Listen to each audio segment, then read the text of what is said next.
When I think of hot redheads, I think of Nancy Reed. I do. When I think of natural redheads, I think of Nancy Reed 20 years ago. But when I think of funny ladies, I automatically think of Felicia Michaels. Ladies and gentlemen, please welcome the original queen of cheese, Nancy Reed. Thank you for helping my old ass up on stage. To that young girl, whatever her name is, with the hat on that made fun of the old people. I don't learn their names till they've been around for 5 years. But yeah, she was cute, right? Yeah, it's so fun to watch those kids come through here. It's so fun to watch how much passion and creativity all the young comics have, you know, while they're still doing it for the love of comedy and not for actual money.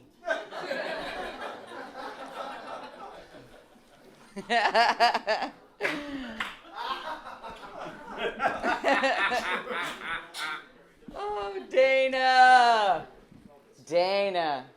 Dana is strong like bull. Yes? He's got that poor man's Bruce Willis beefcake thing going. But he's not working it because he's too busy working the bar. Right? Like a yoke around your neck. Hey, you take the yoke off tonight. Awesome. Like a bull, he sleeps standing up. You often see him sleeping behind the bar between orders. He takes micro mini naps. Everybody goes, how do you hold so many jobs? When do you sleep? He sleeps behind the bar. They're so quick, though. They're such micro mini naps that we keep trying to sneak around in time to tip you over, but we never have made it. Dana tipping.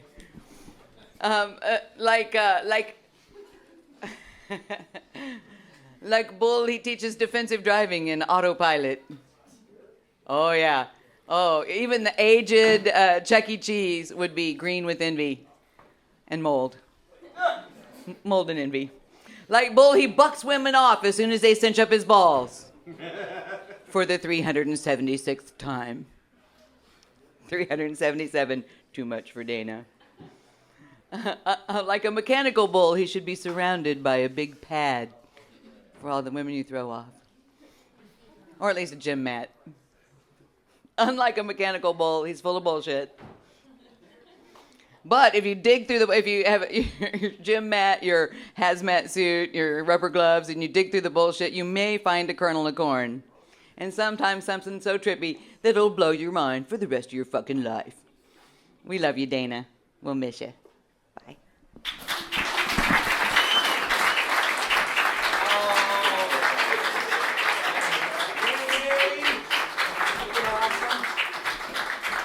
That ain't the first time Dana's hugged Nancy. Ladies and gentlemen, I'm just saying. This next guy, wait, come here. You look at him, you think funny. Or you do. Or tech support, or terrorist, I don't know. And just in case, all right. I just worked a week with our next guest, and he had me in stitches most of the time. And the other times, I had no idea what the fuck he was saying, but that's because he mumbles and speeds up his punchlines. Ladies and gentlemen, please welcome to the stage Bob Khosravi. You guys share, bro. Show him some love. JR works very hard. He comes from a time when comedy was easy, the 80s. And if you don't believe me, there's another example of proof of that. During that period, you were just issued a trophy wife, no matter how much talent you had. And I feel like Summer is proof of that. She's way too good for him, and yet she's still married to him. I don't know why. Thank you guys for coming out tonight to watch Dana be roasted. I love this man. You've seen a lot of comics tonight, most of them way too old to be on the stage, right? Like, It just feels like an awkward MASH reunion where you're like, right? Where you're watching it and you're like, I should feel something for these people. But honestly, I don't. I don't feel anything. I don't feel anything at all. And you can tell their age by how long they go, just constantly. I feel like the first 7 comics did 20 minutes each. And just because they didn't understand how time worked anymore. Like they've been around so long, time doesn't matter, right? Like time... What's 20 minutes when you've lived 600 years? Right, Carry On? Right, Carrie? Why even try quitting? I'm a part of that second class of comedy, the second group that came up. Everyone who tries to be too clever, and I apologize for that. I don't have anything funny to say. You guys saw Justin Sanders. He tried to be Dana. Who could be you, Dana? You're the best. Right. Give him a round of applause. I love this man. Justin, I have love for Justin. I'm not trying to take anything away from Justin. He works very hard to make sure that every comedy show can also be classified as spoken word. So we have to respect him. You know what I mean? Like, we appreciate you for putting that effort forward, Justin. Not everyone can get laughs, and you go out of your way to make that true. Thank you. That's just You guys also saw Ramin Nazer, who I love. He's like, I look just like him, which I feel like is the best roast joke I could have pulled on him. Is just come up here and sucking as Ramin Nazer. I should have just... He's also apparently had sex with everyone in the scene, which is a thing I wish I had known before I slept with him. I thought I was the only one. That's what he told me. What a fucking bastard. Also, Ashley Barnhill was here tonight. She's fantastic. She's actually famous on Twitter, if you guys don't know, because you're not on Twitter. She is. She's amazing. In 140 characters, she can make you laugh, which is good, because on stage, she has no character at all, right? Like, it's important to find your medium. It's important to find where you're funny. I'm only going to be mean to the people you've already seen tonight, guys. Yeah. Who else can I talk about? JC Shakespeare was here, and I have nothing to say about JC, because I have nothing to say about JC. I wish I did. But Howard Beecher was up here earlier, and Howard Beecher was the first comic I ever worked with, and I can guarantee you that his act is exactly as old as it seems. Like, he is... If you were sitting there and you're like, what? These references seem so dated. You're right. You're absolutely right. I love Howard Beecher. He talks, he has probably more jokes about pussy than Alf. And I do that reference to set his humor in a timeline that you guys can refer to. All right. I sincerely love Danny. He's been a good friend. Mario's taking over, and I think we all feel the same way about this that everyone else does. Like, how could you do this to Dana? How could you do this to someone who we love? How could you put Mario in this situation? You know how terrible this is, and it's like a monkey's paw that you pawned off on Mario, the fucking unsuspecting. He walked into the shop and you were like, yeah, you should totally take it. Please remove this curse off of my shoulders. I loved you up until then. I loved you up until that moment. I sincerely, like, Dana has been a father to me. He has taught me a lot of things. He has been a role model that I will never be able to replace. He taught me how to fail at relationships and comedy and business, and also taught me that I should stay in a place way longer than will ever do me any benefit. Okay.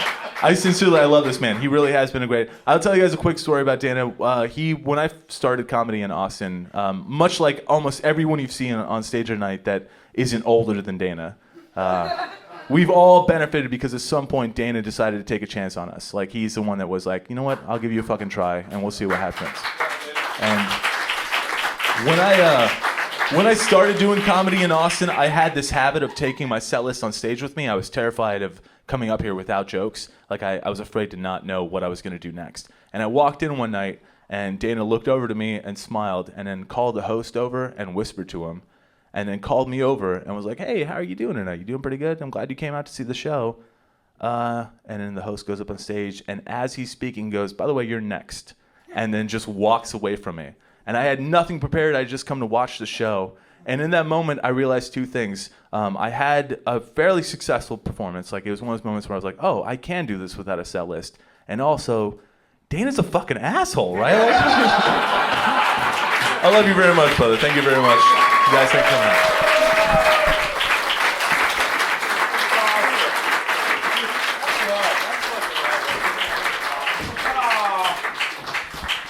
Michael Navarrete, ladies and gentlemen.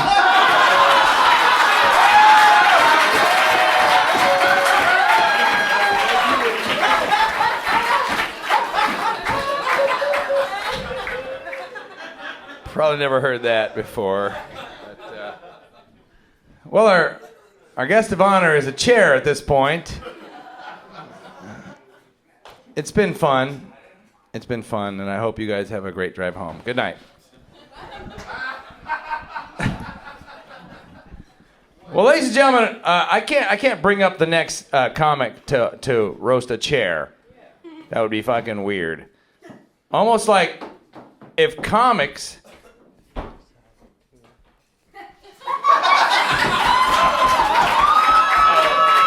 I love it. That's going on Facebook. Check your fucking posts. It's coming right up.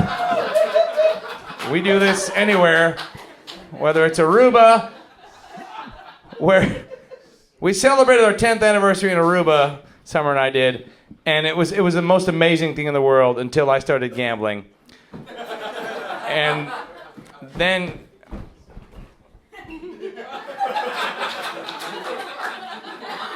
okay.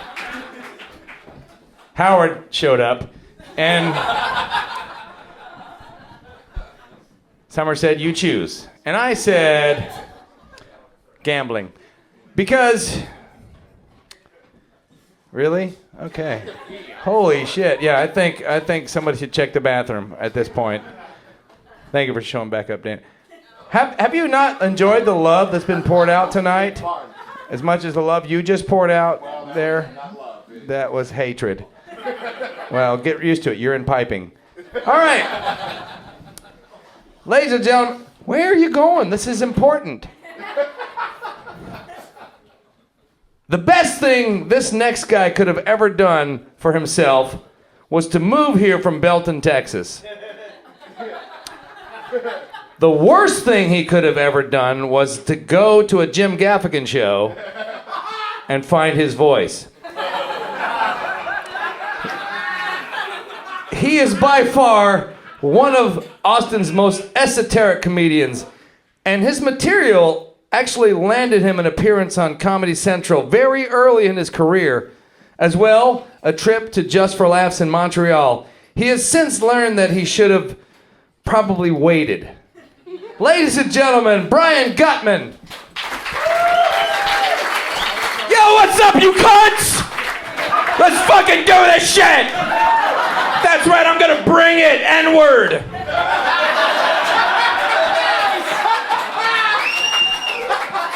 Keep it going for the ghost of comedy.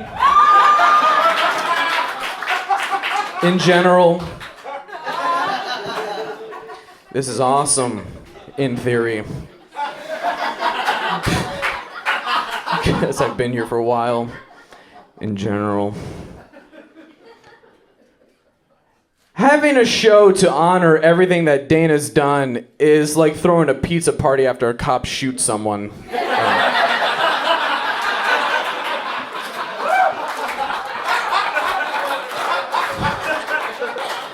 I love that this show almost didn't happen.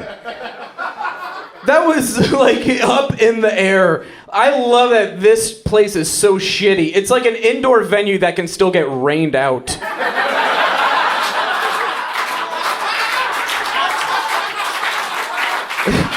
when they built it, they were like, what should we model after? Like, what about the belly of an old sunken ship?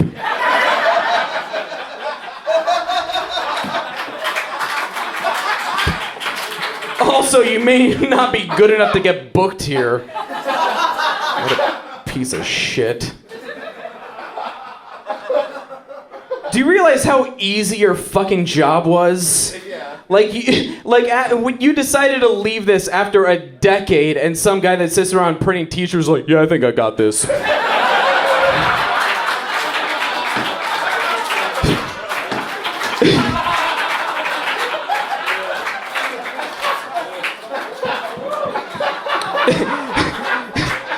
Let me open the employee handbook. Job description: unlock front door. Pour drink into plastic cup. Fire Chance Royce, employee of the month.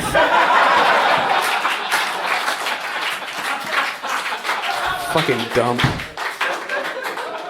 Usually the advice you hear is don't shit where you eat.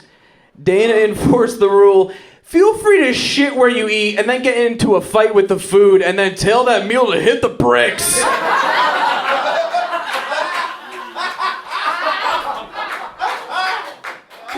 That one got too real.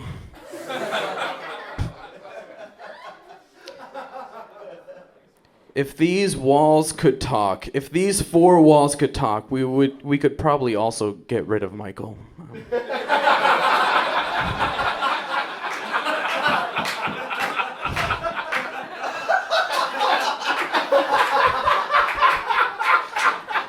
I'm literally almost done. I have almost no jokes. This is about it. And I have par for the course. I have 4 jokes, then meander for a bit. You realize this place is only going to get better, right? Like, this place is only going to improve by folds. You can't feel bad though. That is literally everyone has left a job, and then you bump into a guy that still works there 2 weeks later. He's like, we just put in a pool. Yeah, like it's already been established. You're the guy that gives everyone their first shot, and that's all the fucking jokes I have. Maggie May, she's the not black Wanda Sykes. Goodbye.